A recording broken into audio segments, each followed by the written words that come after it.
We came in '88, and I mean, like everybody that comes here, it's like we went up Wizard, went up Solar, and then I'm 2/3 of the way up 7th, and I just look over at Doug Lundgren and I'm like, holy shit, dude, we've been going up for an hour and we haven't even dropped in yet. We got to move here.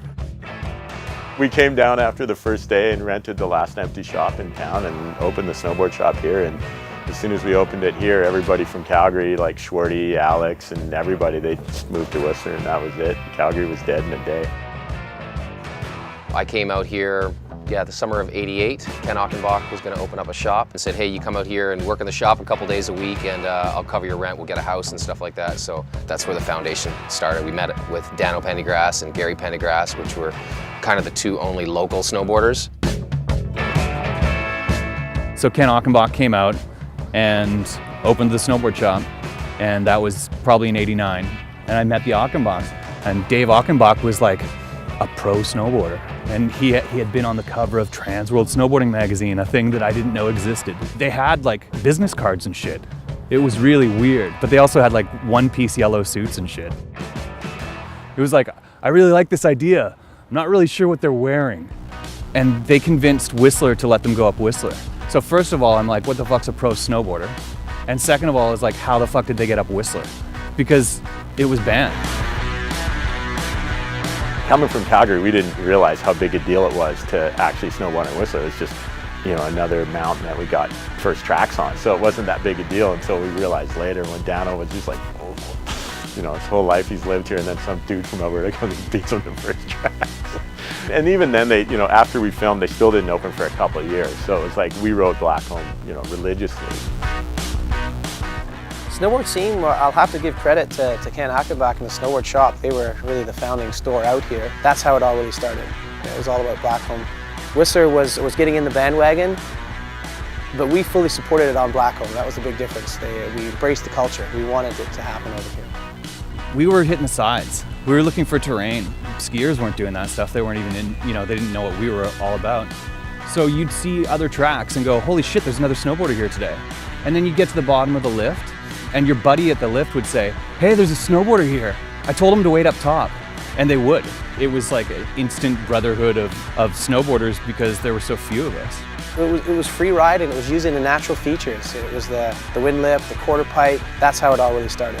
First stop, Blackcomb, British Columbia, a spot called Lemmings Leap, named so by locals who watch numerous skiers try to use it as a straight jump, not understanding re-entry.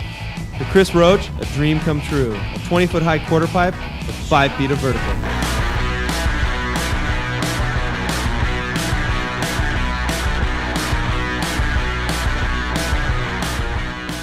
The quarter pipe was rad, but the bigger sessions went off on the windlip for sure. I remember Damien, he'd go, I'd drive from California for one hit on the windlip.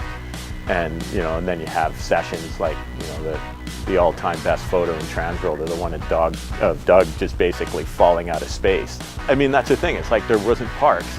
So that was the biggest thing you could send it off. After I saw the movie Snowboard in Exile with the wind lip in there, you know, Damian Sanders and Steve Graham just hitting that big wind lip, like big backflip, double backflip. And me and my buddy Pat Van were all like, hey, let's go hit that wind lip. So we just quit school and jumped in the car, and we just drove to BC to hit the wind lip. And we never came back. So the French-Canadian influx happened, I mean, it started with Martin Gallant for sure. It had to have. Yeah, the rumor is that Martin learned how to speak English on the drive from Quebec to BC listening to NWA tapes. I like jumps with lots of powder. I try to hit everything that's in my way. When I came from Quebec and I rolled in Whistler, and I was just chasing all the guys that live here, like Alex Warburton and all these boys, and all I do is follow these guys and try to hit the launch behind them. Where's the launch? Jumps everywhere. It was paradise, so much snow. First time I came to Whistler was actually in the summer, because my brother's friend had already lived in Whistler. They showed us a video. We're like, Whistler wind lip? I want to hit that. You know, there was a lot of folks coming from all over the place. Everybody just migrated to Whistler. That's no matter whether you're from the West Coast or the East Coast, you were going to come here to be somebody. I came out here, I was one of the first snowboard instructors on the team and had this passion, desire to do something, campaigned upper management, and in 1992, 93 seasons give or take, is when they gave me the okay to build a half pipe at the top of the solar coaster chair on Blackcomb Mountain. It was a real challenge back in the day. It was still that skier versus snowboarder mentality. In fact, we even had a hard time even getting a shovel out of the operations team to do it. We ended up getting a shovel sponsor from a local snow clearing company, and they were one of our first sponsors at our first half-pipe competition. They put up a big banner to say Snow Ejectors was a snow clearing company, and they provided the shovels. It was pretty funny, and we really kind of turned some heads when we put on the first event, and I think we had 64, 65 riders came out, and yeah, it was really interesting to see how it really grew and developed from that point on.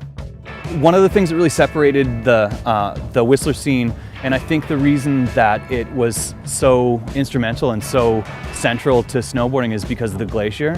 There was a traveling pro snowboard scene that came out and lived with us, you know, like Brushy lived in a hallway. It was just having that influx of really, really talented riders up here, and every single session was like tricks were getting kind of copied from skating and invented, and the level was just changing constantly. At that moment, we didn't go in the backcountry because Whistler was still like just the backcountry. After a while, you know, you hit everything that's to hit or to film on Whistler, and the Whistler backcountry was so pristine and wide open. Yeah, there's only so much you can do, I think, on the resort when you go out on your sled. Especially back then, there wasn't really nobody out there. The reason I think that we got to the backcountry and with sledding access is just to have something unique. Snowmobiles were the great equalizer, right? It changed that idea of who could get to places. It wasn't just like rich film crews or rich sponsors or whatever. It's like anybody could get up there. It was so much easier to go find fresh stuff in the backcountry. But we couldn't leave Brandywine Bowl for years. We spent like seasons shooting in Brandywine Bowl. We'd see like rednecks with turbo sleds going straight up the gauntlet or straight up the S-chutes, and we're like, holy shit, man, it's all back there. We got to get there. But it took a long time to be able to do that. So the S-chute, it's kind of like this mystical legend of Whistler backcountry. Welcome to the S-chute. Everybody who comes to Whistler to snowboard or to snowmobile, one day they have to climb this big S Superman chute. I call it Stitches Alley, because more sled than you can even think of have like so many stitches from that chute, like rip hood, like tumble, tomahawk. As we see now, there's someone running after a snowmobile down the S-chute. We just got here, it's been 10 minutes, man. I don't know how much money got spent on sleds just trying to get through the S-chutes. It was a pretty intimidating front door. The S-chute is it's the way into the Alpine here. It was always a bit of a shit show back in the day with the old sleds. But once you get up there, you end up here in the Alpine in Whistler. And one of the first features that you go by is right behind me. It's called the Forum Step Down. It got called Forum Step Down because of what movie was it? Resistance? I think Resistance. They all had shots on it, and well, I guess they named it Forum Step Down, and it stuck. Brandywine is probably one of the most famous zones, and in Brandywine alone, there's Forum Step Down, which we're about 500 feet away from. There's like Perfect Jump. There's Huffman Step Down. Those are all like super iconic spots to me, which I knew the names of them before I had ever even been sledding before. Like, that's how popular they were. Yeah, I mean, you know, jump like this Forum Step Down, you can see the progression over the years of what's been done. If you were to put those shots back to back with a timeline, you would see the progression of snowboarding just on that jump. The thing with jumps with names, like those ones for example, is when the backcountry snowboarders when it first started to become a real thing, like, you know, the sleds were older, it was harder to get out here, so they just went to the spots that they knew worked. And we still hit them to this day because we know they work. That's what gets a lot of people here. It's just like everyone saw it in the movies, and it was just kind of like the place to be. If you wanted to like snowboard in the backcountry or like freestyle snowboarding in the backcountry, you had to like go to Whistler. I think the Whistler legacy is the whole cruise thing. Everybody had their crew, and the Man Boys are just like the latest sick crew. You know what I mean? Everybody in there is so good.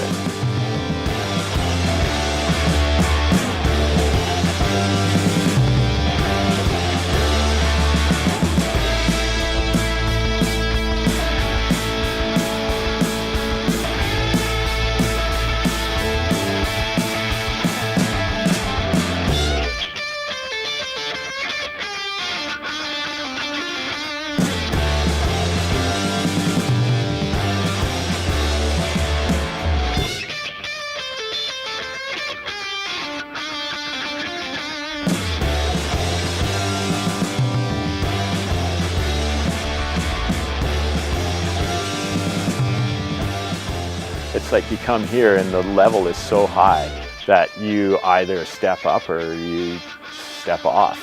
And when you have the attitude that everybody has here, which is like, you know, nobody really cares where you're from, no one cares what your story is. It's like, you want to ride? Yeah, let's go. You just make these friends that last forever. Like I was telling somebody the other day, the neat thing about Whistler and snowboarding in general, it isn't the thing at the end, which is never what you think it's going to be. Like the actual enjoyment of the sport was all the friends you made on the way and the places you went and the laughs and the chaos. You get the whole magic of snowboarding in Whistler, and I don't think there's anywhere like it. And I'd hate to live somewhere else. Can you imagine it?